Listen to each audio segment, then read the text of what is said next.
Teka muna, mainit.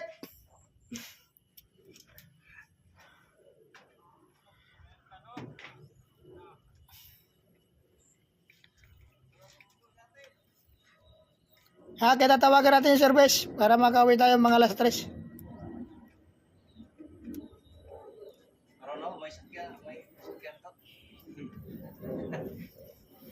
Bumibili kasi ng pagkain yun eh.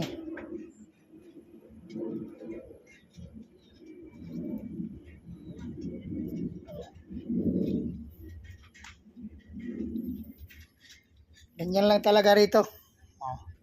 Makikita mo mga tanawin, puro bundok. Pero makapunta ka ng ng city. Malayo mo na ito makita. Ano, tapos na ito? Ano pa rin, 10 natin para niyan kita kuman. Siyempre, baga pa, dalawa pa nga lang yung hinakot nyo. Gusto mo man. Paghahakot.